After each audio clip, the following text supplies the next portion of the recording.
Hello guys, welcome back to my new story. आज काफ़ी दिनों बाद मुझे मेरी दीदी की याद आई। दूर की है, मेरे ताऊ की लड़की। पर ये कह सकते हो कि अपने सगों से भी ज़्यादा प्यार करती थी मुझे। आज मैं अपनी लड़की से बात कर रहा हूँ। बात करते करते मेरे दिमाग में बात आ गई कि मैं स्कूल पढ़ता था, स्कूल जाना क्यों ज़रूरी है। मैंने बताया कि मैं स्कूल पढ़ता था, मेरा दिल नहीं लगता था, तो मैं उन दीदी के पास चला जाता था। मुझे आज भी याद है 2020 के अंदर, वो कोविड के टाइम पे, जब वो इस दुनिया को छोड़ के चली गई थी।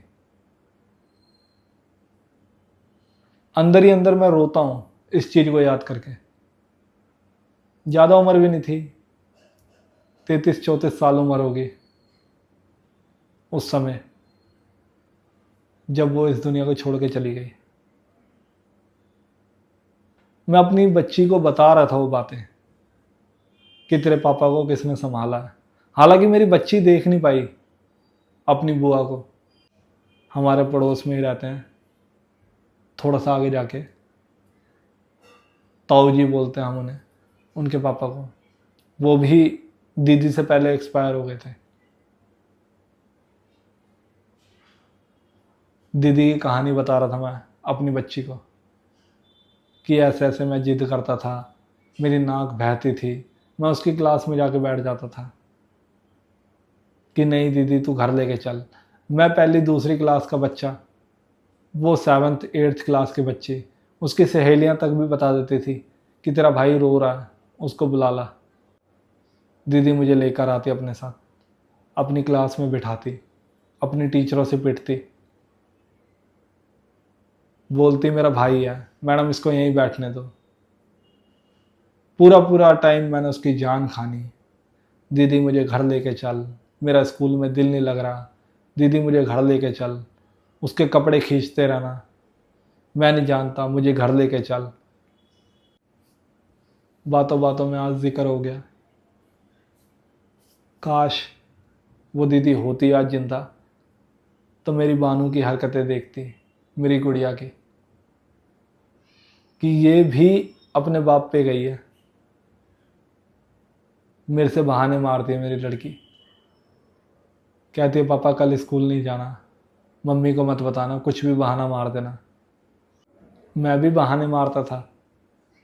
मैं बोलता था आज बारिश हो रही है, प्रार्थना करता था ये बारिश ना रुके,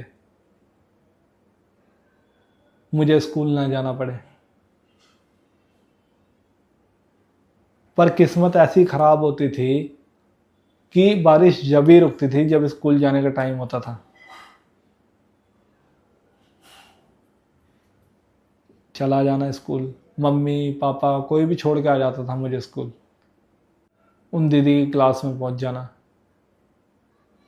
बोलना मेरा स्कूल में दिल नहीं लगता, वो मैडम मुझे मारती है। हालांकि मैडम मेरे को मारती नहीं थी, बहाने मारता था मैं कि मुझे घर छोड़ के आओ, मेरा दिल नहीं लग रहा है स्कूल के अंदर।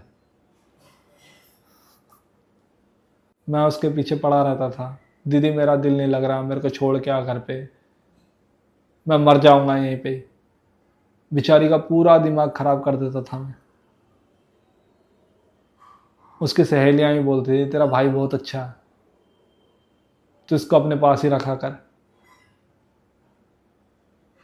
कहती है एक दिन रख के देख अपने पास, पता चलेगा तेरे को कितना अच्छा है।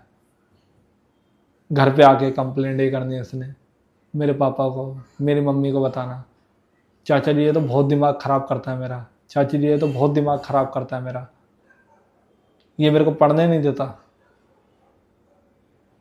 पर प्यार बहुत करती थी मेरी बहन। जिन जिन की बहनें नहीं हैं उनको ही ये दर्द पता है।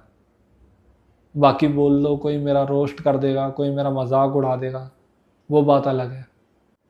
किस किस को ऐसे अपनी बहन की याद आती है, प्लीज़ आप कमेंट करके बताना। बढ़ते हम कहानी में आगे। टाइम बीता, मेरी शादी हुई। मेरी वाइफ से घुल मिल गई वो दीदी। मैं ऑफिस में था, खबर आई दीदी को बहुत ज़्यादा प्रॉब्लम हो गई है, सांस लेने में दिक्कत हो रही है। भागा मैं ऑफिस से एम्स में, यहीं दिल्ली में हॉस्पिटल है एम्स। एम्स के अंदर इलाज चल रहा था उनका। किसी तरीके से ऑटो करके हमारे यहाँ पे एक लोकल अंकल हैं ऑटो वाले, उनको लेके पहुँचे, एम्स के अंदर एडमिट किया। जब तक मैं पहुँचा, दीदी ने मेरे आंखों के सामने दम तोड़ दिया था। घर से गई, मुश्किल से 30 मिनट का होगा रास्ता, जाम वाम के चक्कर में लगा लो 45 मिनट लग गए। हॉस्पिटल में एडमिट हुई, 15 से 20 मिनट या आधा घंटा रुकी होंगी वो दीदी। उसके बाद खबर आ गई कि वो दीदी नहीं रही। मेरा यहीं पास में ऑफिस था एम्स के, 15-20 मिनट का रास्ता है। मेरे को फ़ोन किया, पहुंचने के बाद क्या देखता हूँ, दीदी नहीं रही इस दुनिया में। मैंने आंखें बंद करी, दीदी की रो रही हैं, मेरी ताई भी रो रही हैं, दीदी का छोटा भाई है हमारा भाई, वो भी रो रहा है, मिन्नतें कर रहा है, अरदास कर रहा है उस ऊपर वाले से कि मेरी बहन को वापस कर दो, मेरी बहन को वापस कर दो। कहीं ना कहीं मेरा भी कलेजा फट रहा है कि ये क्या हो गया। जिसके साथ मैं पूरा बचपन रहा, एकदम से मेरी आंखों के सामने छोड़ के चली गई सब कुछ। रोया, गिड़गिड़ाया, पर उस मालिक को कुछ और ही मंजूर था। मैं आपको एक चीज़ बता दूं, शायद मैंने ही रियलाइज़ करी है वो चीज़, या फिर मैं कह सकता हूँ कि मेरे भाई ने भी रियलाइज़ करी है जो रो रहा था। दीदी के चेहरे पे ना, मतलब एक स्माइल सी थी जब वो दुनिया छोड़ के गई थी। शायद मुझे ऐसा लगता है कि उसको लगा कि शायद सारी जिम्मेवारियां मेरी ख़त्म हो गई। जो भी चीज़ें मैंने करी अपने भाइयों के लिए, अपने बहनों के लिए, एक होता सुकून से जाना, वो फील मैंने महसूस किया वहाँ पर दीदी के चेहरे को देख के, कि सभी जिम्मेवारियों से मुक्त हो गई, अब मैं जा सकती हूँ। पापा के जाने के बाद दीदी ने काफ़ी हद तक घर का खर्चा उठाया। पापा मतलब मेरे ताऊ, वो दीदी से पहले एक्सपायर हो गए थे। दीदी हमारी कोविड के अंदर एक्सपायर हुई 2020 में। ताऊ हमारे उनसे 7-8 साल पहले एक्सपायर हुए थे। सारी जिम्मेवारियां उठाई, सारा खर्चा उठाया। सब कुछ करने के बाद जब उनको लगा कि हाँ अब सब घर वाले सेटल हो चुके हैं, तब वो इस दुनिया से गई। कई बार बात करते करते जिक्र आ जाता है उनका, अंदर से रोता हूँ, महसूस करता हूँ उन्हें, पर क्या कर सकते हैं। उस रब को तो कुछ और ही मंजूर था। मुझे आज भी याद है जब मेरी वाइफ प्रेग्नेंट थी, होता है प्रेगनेंसी के अंदर वॉमिटिंग वगैरह करती हैं लड़कियां, तो बोलती थी मेरी वाइफ को, सिम्मी तू तो पहले से ही कमज़ोर है, मुझे तो तेरे पे तरस आए जा रहा है। इस तरीके से फिक्रें करती थी वो। चाची जी आज क्या बनाया है, चाची जी मैं तो यही खा के जाऊंगी। एक होता ना अपना परिवार, अपना एनवायरनमेंट, ऐसी थी वो। चाह कर भी नहीं भुलाई जाएगी वो, मेरे जीते जी। तो मरने के बाद कुछ कह नहीं सकते। ये मैं अपने दिल की बात बता रहा हूँ, जो मेरे मन के अंदर बातें चल रही है, जो मैंने आज अपनी गुड़िया से बात करी है कि तेरे पापा ऐसे थे। वो दीदी मेरे को अपने साथ रखती थी। हालांकि मेरी गुड़िया को देख नहीं पाई, उससे पहले ये दुनिया छोड़ के चली गई। अगर मेरी गुड़िया को देखती हो, मेरी बानी को, मेरी बानी को, तो बहुत ज़्यादा प्यार करती।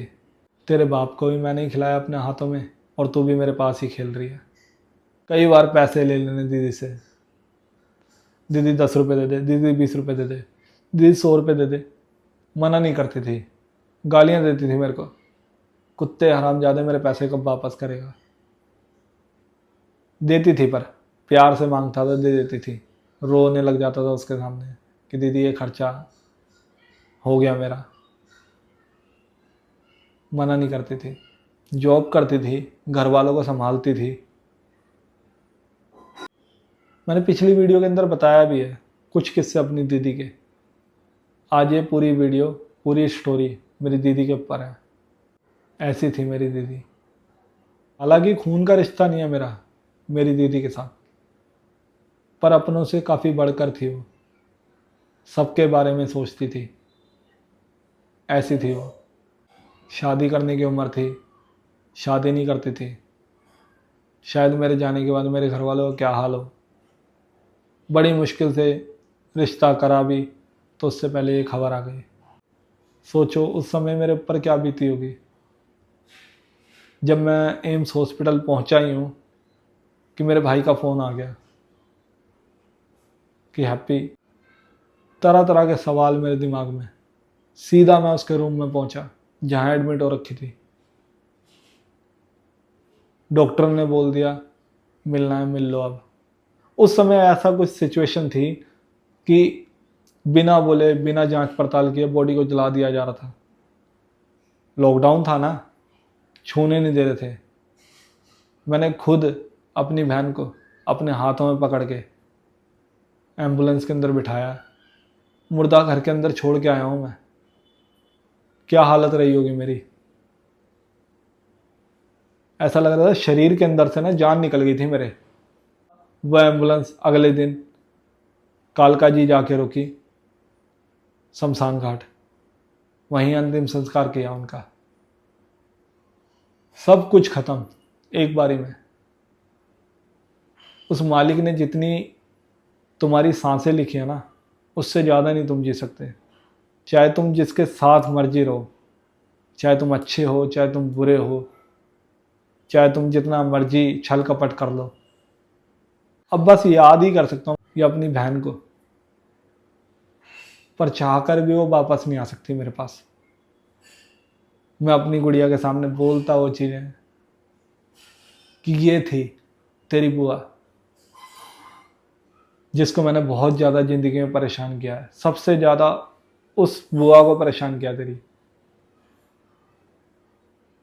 और क्या पता अगर मेरी बहन जिंदा होती, सबसे ज़्यादा प्यार करती बानी से, मेरी गुड़िया से। पर अफसोस पहले ही चली गई। मिलते हैं अपनी अगली स्टोरी में।